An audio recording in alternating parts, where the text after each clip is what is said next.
What's going on, everyone? It's Mitch from RespectMyRegion.com coming back with another episode of the RMR Podcast. Today, joined by special guest Jason McHugh of Califari. How are you doing today, Jason? Doing well. Thanks, man. Thanks for having me on. Absolutely, man. Absolutely excited to talk. You got some of the artwork behind yourself there, man. But before we get into Califari and what you're doing in the art world, I start every episode off with the same question, man. My guest origin story with the plant being cannabis. So I'm just kind of curious when you and cannabis started your relationship. Okay, wow. Great question. I started at an early age. I think the first time I actually smoked cannabis, well, I know it was in seventh grade. Um, my friend Tony Mandel's house, we got it from his older brother who was in high school. Um, and just had a goofy time. That was in San Francisco, getting lost in our bikes, in his neighborhood. And just kind of having a ridiculous time. So I kind of sampled a couple times. I had not surprisingly had hippie parents, so my dad openly smoked in front of us, growing up. And then eventually, like when I was in high school, I smoked with him, so I had an odd, my parents were divorced, so I smoked weed with my dad, and my stepdad was a very straight doctor. So there was so I was keeping it quiet from that side of the one side of the family and openly embracing it with the other side of the family. So, yeah, that would be my origin story. So, yeah, just been a cannabis lover since high school. What point did you feel like taking a step into cannabis as a career or looking at it as a job? I'm sure to some extent it doesn't always feel like a job for entrepreneurs in this space, but just curious when it stepped up into the professional realm. Yeah. Well, it was an evolution, and it really started, I have an entertainment background. Produced a bunch of films and worked in festivals and TV and internet streaming and all that. So that's sort of like my professional background. But one of my buddies from playing Little League baseball growing up in Mill Valley is an epic grower. And so, I guess starting in around the early thousands, around, I don't know, 2003, 5 in there. Um, he'd invite me over come harvest, and I'd come and trim at his house, and we'd just listen to music and trim weed all night and just have an amazing time, and he'd pay me in cash or in weed. And I was just moonlighting basically, and like literally moonlighting. And it was just super fun. And it was an old homie of mine. So that's really how it started. And then, doing those sessions with him over the years, that's when I kind of came up with just the brand name Califari, trying to sort of like, on a whim, let's like, what would the name of my personal religion be, And so I Hmm. came up with this name as a personal religious name to start with, and then just made like the brand mark and the name, and and actually used, it turned out that my friend Teal, he had all this extra trim that he wasn't doing anything with, and I started a little network of friends to just make butter and to make baked goods, and then we'd send them back to him. We'd send him a bunch of goods, he'd be psyched, and then we would enjoy the rest, and then started selling to another network of friends, and actually branding baked goods. And this was just all, for fun, really, and a real just kind of like side gig, and so but then at a certain point when dispensaries really started kicking in here, most of the people we were selling our baked goods were starting to buy at Hmm. dispensaries and enjoy great selection and all this. So we kind of like lost our core clients, and I wasn't in it to start a edibles company at that time. I didn't think I'd be able to figure out, how to do it legally at the time, and I was still doing entertainment stuff and not kind of taking it really seriously because it was more just a passion, so that's really how it started. But then I had made from the profits of the baked goods, we turned that into making t-shirts, and stickers, and making this brand. But then we were just tinkering with it, for years until about 2015, and then then I talked to a few people about launching before that, maybe in like 2012. I kind of like put the semblance together of a first sort of business plan, and had a couple grower friends that were interested in investing, but then it just didn't. I knew that it wouldn't work with those guys. Just they had a different kind of vision for how the company could be built, and so didn't pursue it with them, but just kind of just tinkered with it until I found the right person who wanted to invest and kind of take it to the next level.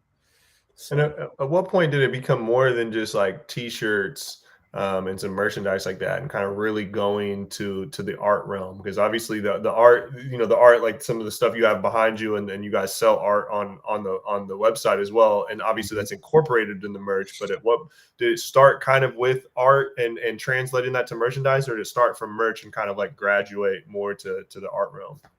Yeah, it really started with our first merch line, really, and we set out in 2015 to basically, we're going to be a cannabis lifestyle brand, and basically, as soon as we'd sort of put our stuff together, and it was our cannabis, that our sort of company brand gets great traction in certain markets. But, once we sort of stepped into the arena of cannabis, quickly realized it was like this crazy war of brands like I've never seen before, and, kind of realized that I had to dig a little bit deeper, to really, find where we were going to like have our traction and value, and within the industry.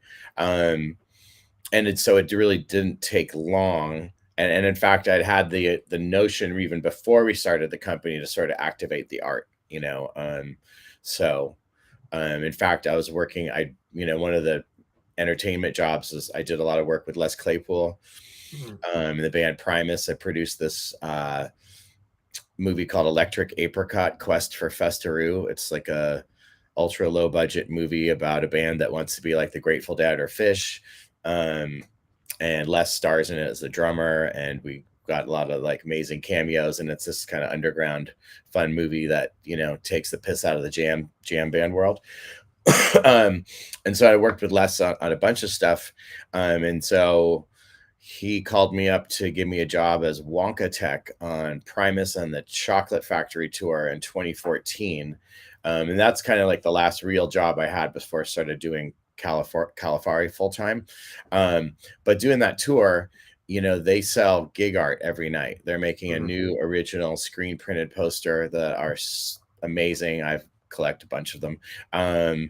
And I just kind of had this epiphany that we should have this kind of like gig art for cannabis, and that people love cannabis just like they love music, and, I'm, growing up as like a heavy metal. I was into heavy metal and then transferred into the Grateful Dead and in high school, and just was into all the merchandise and all the imagery and all the art around it. That's always been important to me. And then my parents had a psychedelic art company that obviously had a huge influence on me. So I sort of like ended up sort of following my parents' footsteps, not even really cognizant of it, in 2016 when we launched the art. And we launched with like 16 designs for, we determined classic strains that would illustrate well, and quickly built a network of artists. And the first ones we found were ones that, were contributors to the Primus tour series.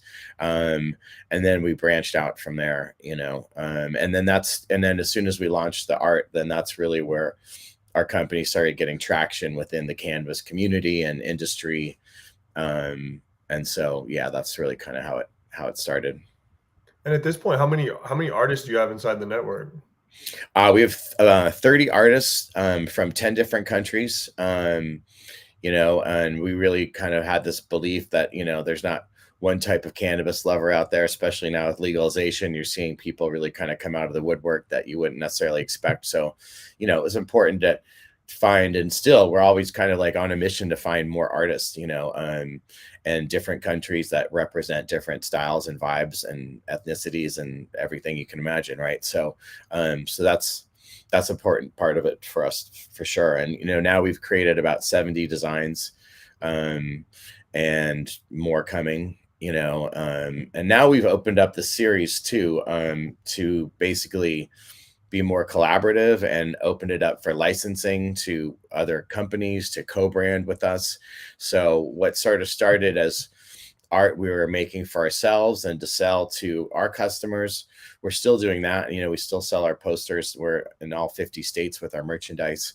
But now we're looking to do that with partners in each state, and collaborators, whether it's another cannabis brand or a dispensary or a lounge or a farm. We're looking to basically either create new art with you and or license existing art and co-brand it. And we sort of just kind of opened up our model to work with a lot of people, and we're excited about that. And as someone that works with creatives, creatives are a special type of person, right? What it takes to be successful in the creative realm obviously doesn't always translate to the business realm, and vice versa, Yeah. right?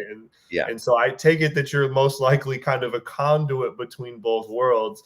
But and the fact that you're working with 30 different artists would be testament that you're pretty solid at that. What is it when working with these artists? How much creative freedom do you give them, and then how many kind of like guidelines or bumpers do you put on them to make things be a fit for Califari? Right. Well, I mean, that's definitely kind of the trick to it. And I think that's where kind of like I sort of work as like the quarterback or the curator, and it's kind of like understanding the different quirks with the different artists that you have out there. So I kind of work a little bit differently with each of our 30 different artists, just depending on who it is, like there's a couple of powerhouses out there that where I'll just basically take what I get, and just be grateful. But then there's a lot of my other more junior artists where we're going to be going back and forth on design a lot till we kind of hone it in and get it exactly perfect. Yeah, it's really different with each artist, and that's kind of the trick to the trade.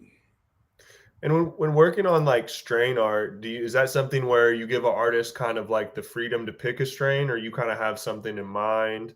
And what's kind of that process look like? Yeah, so I have like a vision book. I've got this sort of Bible that I've created with all the strains that I want to make, that that I'm tracking, that look like they're going to be popular, or names that are just too good to pass up, or classics. And we started with the classics, and we've gotten I think the majority of them. It's an impossible task to get all of them. It's like there's always new ones, obviously, but then it's even just getting all the classics in different regions are like, I can't believe you don't have blue cheese, or you don't have this, right? Well, we're doing what we can. But I pair. So I make a vision board for what I, sort of like the general theme of what that strain might be. And then I look for the artists in our existing roster, or ones that I would like to be working with, and basically kind of fit their creativity with the design at hand. Right. So, and sometimes it's super obvious. And then other times, like there's 3 or 4 different artists who could definitely, do something cool with this concept. And then it's, figuring out, price and availability and those kind of logistical things after that. But yeah, part of what I do is pair the artists with the strain, and then basically offer a concept that they can run with, or if they've got something better, they can ditch it. It's just kind of there as a starting point. And I found I get really good results by giving those kind of guidelines. We get great work done much more quickly than just saying, hey, go for it and get back to me. And now too, we since we've got a body, there's certain direction that we give. Like you'll notice in most of our pieces we don't have huge pot leaves. And that, like, our original creation was like, that's what most of cannabis art is, just a big pot leaf, right? Or some different version of a big pot leaf. And so we're like, let's make this challenge, like, we're the idea that you don't want to describe the thing using the thing, right? So we're that was sort of a rule. Now that we've sort of defined our style, now I allow artists to put in subliminal pot leaves or a hidden pot leaf that you can find, and that's fine, because I know people do love to have that pot leaf symbol, like, means a lot to people. And so now I let it sneak back into pieces, but never to sort of dictate the whole piece. Yeah. Yeah, no, I like that. And that's definitely one of the things that stood out when I first was seeing the art, that it's not the cookie cutter, not taking it towards, like you said, the weed leaf, like the red eyes, like kind of the classic things that you think of when you think of Yeah. stoner culture, right? But Yeah. it's something that, again, like to your point of like band posters, like art, um, movie posters, things like that, that you Mhm. just look iconic and would fit in. Any of this art could fit in on a wall of art with music, film, other entertainment posters. And if someone, I mean, doesn't take too much of knowing about cannabis to know what it's about, right? But especially like looking at some of the specific strain ones, right? Like I think like I could put that in front of my mom and she might not even know what it is. Yeah, no, it will. So yeah, for some, it's like kind of like, if you know, like you've like this Pineapple Express design. It's Yeah. just, it looks like a travel poster, right? But if you know what Pineapple Express, and a lot of people do, then it's got a weed reference to it.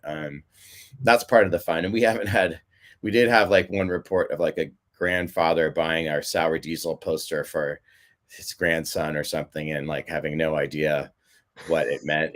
So we've had a couple of reports like that, but mostly, yeah, it's kind of like, if you know, and yeah, and one of the things you're bringing up, the entertainment posters, which is all true, where our sort of concept is, it's like album cover art for cannabis, and it's also sort of like gig art meets fruit crate art, vintage Mm. fruit crate art. And that's something that we did a lot of research on when we were starting. And like, there's an incredibly rich history of art just around produce, just for oranges and apples and bananas. And so that art kind of Mm. stems back to like late 1800s, early 1900s. So we're definitely taking cues from that, as well, with how we approach this series. And anyway, that's kind of turning into an exciting thing, because now this summer we're going to be working with the California State Fair, and doing like a little experience wall for them. And so that's kind of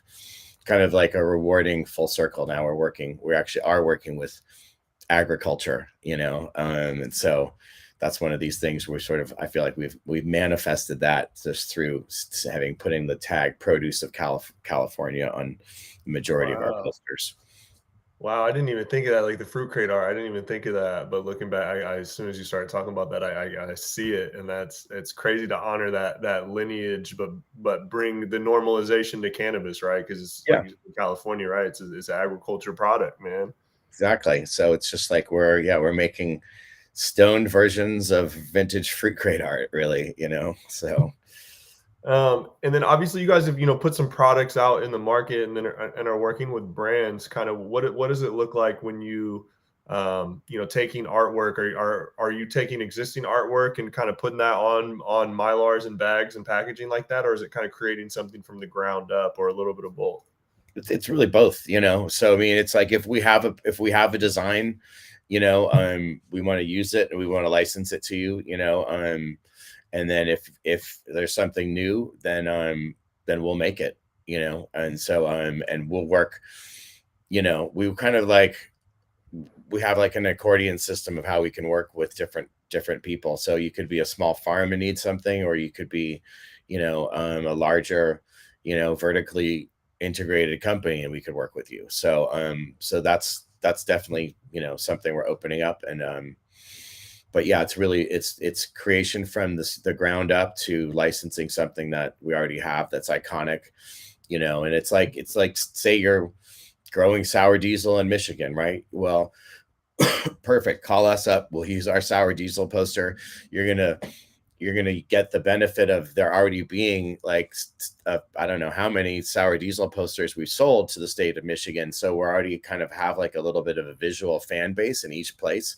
We've like, I tell people we have the equivalent of 95, like I think 95 billboards across the US, but they're not billboards on freeways. They're posters in people's living rooms, dorm rooms, dispensaries, law offices, Hmm. and what have you. So we've kind of gotten into people's homes, which is incredible. So, so that's where, like, we're really like, we're kind of in the business of working for cannabis fans is more than cannabis customers, so I think that's kind of our value proposition for, for other people in other states. It's like, let's turn your customers into fans. Yeah. Let's turn your customers into people that just want to put that image up in their living room because it's cool. Instead of it being like a piece of marketing saying, buy my XYZ, so let's create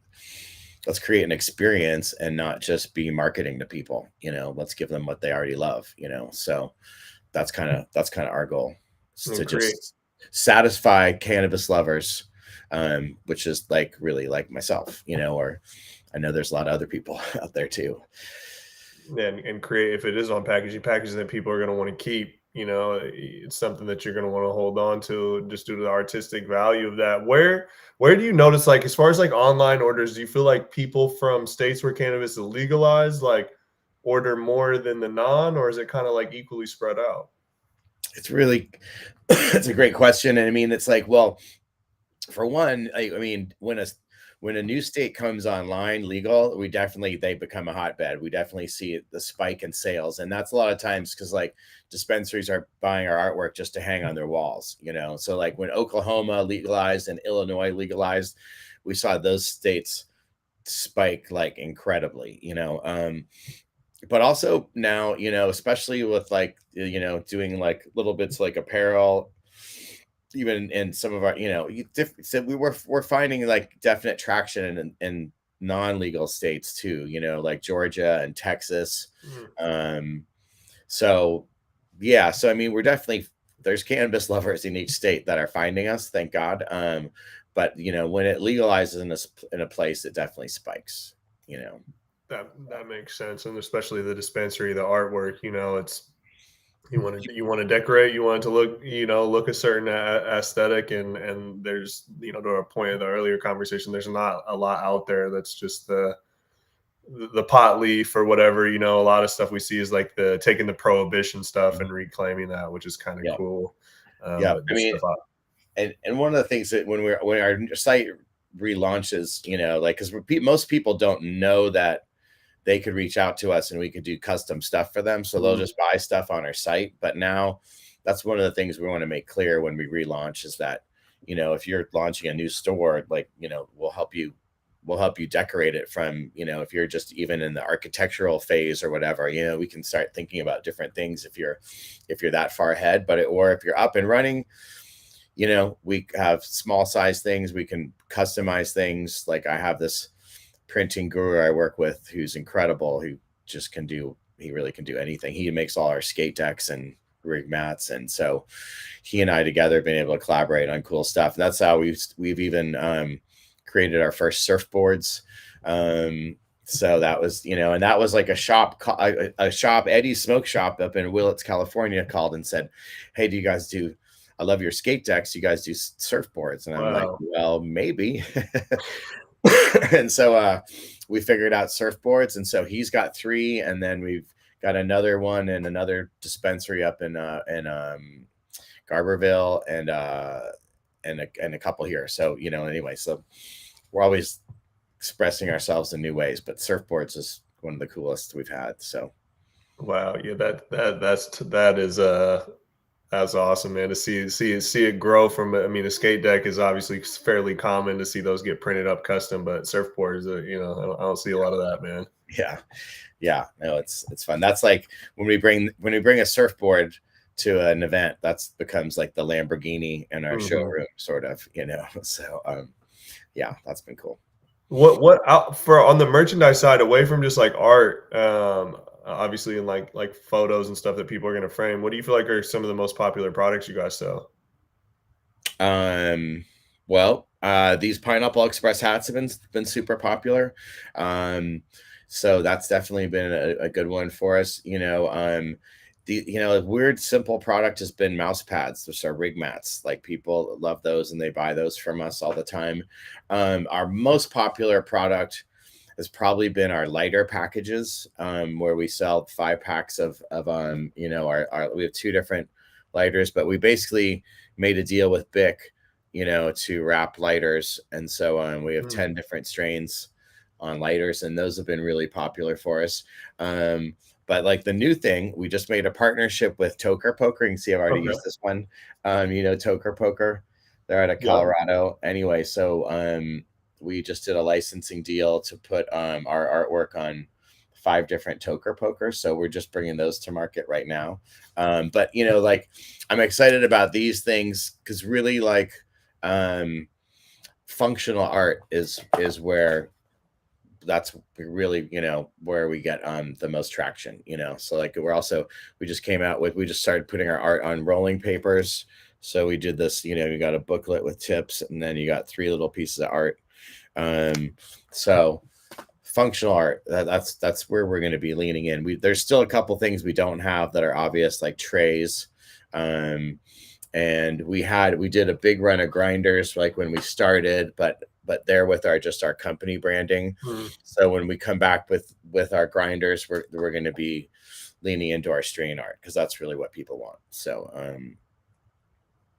and that's where you look at cannabis, right? Like predating legalization, just the people's relationship with the experience, right? Like it's almost like religion, right? You go to someone's house, they have like a lot of times they have their section where they have their pieces, the ashtray, the rolling tray, right? And if they're really about it, they got different glass with different names, and then posters. There's a whole vibe of how to consume cannabis. So I totally understand when you talk about functional art in the cannabis space, those things are just hand in hand, man. Exactly. And that's where we want to be. We want to be like filling your special tray and box with things that inspire you, so. What is one of the strains you don't have art for that's really high on your list? Definitely Silver Haze. Silver Haze is one of my personal favorite strains. Super Lemon Haze was the very first piece we did. You can see that at the very top of my screen here. You can't really see it that well, but it's like a big lemon blimp coming in, and it was supposed to be Silver Haze.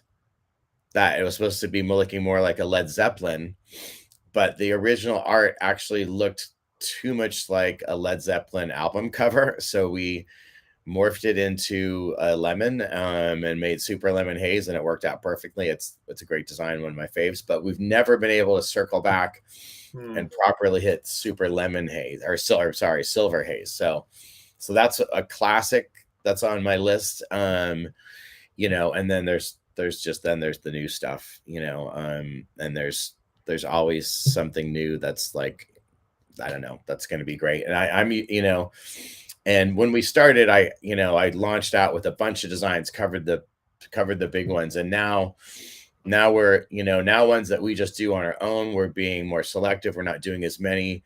And we're also working with clients and finding out what the clients wants and needs, so we have some new ones we're sitting on that are coming out this summer that I'm excited about. Like, we have an amazing design for Disco Gorilla coming out, which is a strain I hadn't heard of, coming out of the East Coast. With a strain in the works for Jealousy, which just won Strain of the Year for Leafly. So I'm excited to have something for that. We'd definitely, if it hits Strain of the Year, we definitely want it. And we had a good record of just tracking genetics, mostly the ones that we're seeing in California that we thought were going to break across the country. And we really had a track record of picking a lot of the ones that did that, like Ice Cream Cake and Do-Si Do. And I think both of those won Strains of the Year at some point.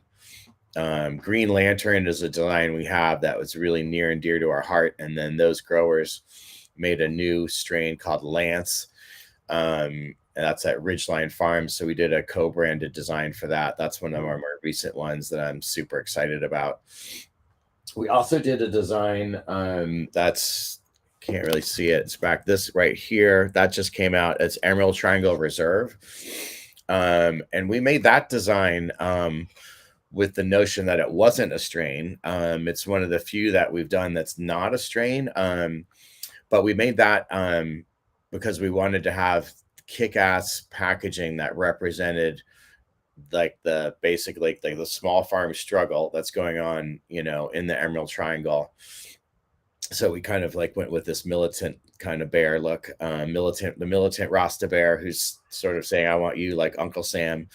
Anyway, I'm super excited about that piece. And that's like one of our limited edition screen printed pieces by Matt Lunig, who's one of our top artists. And I'm definitely looking for partners that I can help market great weed out of the Emerald Triangle with that, so that's one of our newest. But yeah, I mean, I'm always on the hunt. I'm like a kid in the candy store when it comes to like, what's the new strain that you got? I want to know. And, I'll try to make art for it if I can, Yeah, definitely have that benefit being in California, where a lot of it's the epicenter of cannabis culture, but a lot of breeding, right? Like if it catches a trend within the state of California, obviously due to this being an agricultural good, it takes a couple months, but you're going to see it everywhere else if it hits a trend. And something, we've noticed as well in doing strain reviews and just featuring products, when you see a strain pop up, and everybody start doing their rendition, and then you start seeing not only see the crosses, but the crosses becoming popular or moving at dispensaries. It's like, all right, this has got some legs for sure. Yeah. No, that's fun. It's fun to see that happen. It's like a breaking band or something, the new strain. So, and it's fun to see growers and all that. I love the process of all that. So. Absolutely, and yeah, just like band, some of them shoot up the charts pretty quick. Some of them slow build over a while. Some of them have a little bit fall off and come back later on. Exactly. And then some never go away. Right. Like OG Kush. Like there's like this company in Los Angeles. I'd seen their stuff around, but I didn't understand their company until I saw them at Hall of Flowers in September. They're called the True Blue, I think, right? And they only sell OG Kush. It's an LA outfit. They only grow OG Kush. They only sell OG Kush. And I was like, that's awesome.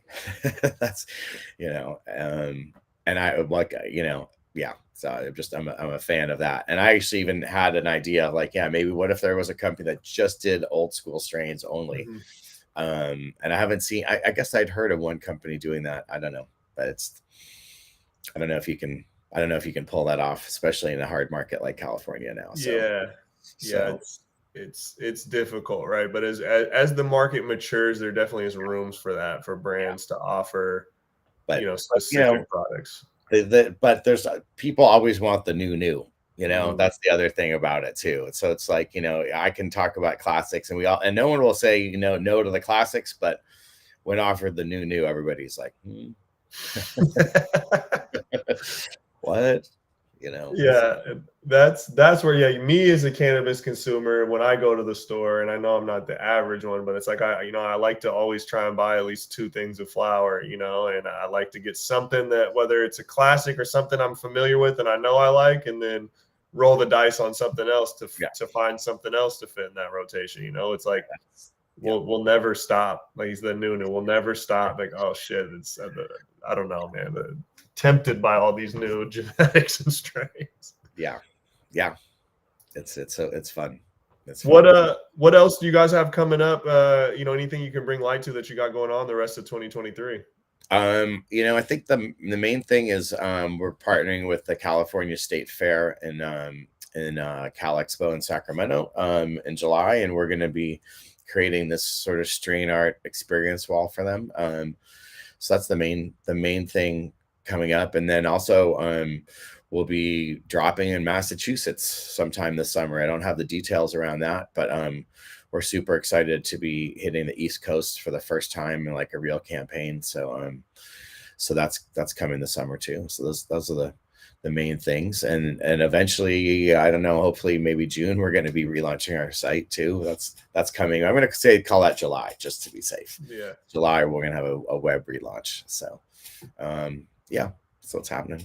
Always nice to give it a month, man. I fall victim to 2 more weeks, 3 more weeks, and I say that for like 6 weeks in a row. So yeah, I mean, web development is always challenging, and I've done lots of it over the years. So yeah, it's just like we're not going to set an exact date till we have it actually built and I can see it, and then I'll put a date on it. So I 100% understand that, man. Well, Jason, I really appreciate you hopping on here. For everyone out there looking to learn more, find some of this artwork, check out the merchandise, check out the shop, califari.com. Definitely check that out, man. Beautiful pieces of strain art on there.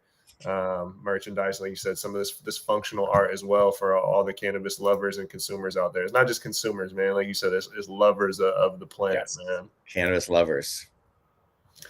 Awesome. Well, thank you, Jason. This is the RMR Podcast. If you're watching on YouTube, underneath Jason, there's a subscribe button. Go ahead and hit that. If you got a comment, let it fly. Even if it, positive, negative, we want to see all that, man. Go ahead and let us know. We can handle it. Appreciate everyone for tuning in, man. We'll be back with more content. We got a couple different episodes running this week, so we'll catch up with you guys soon. Thank you.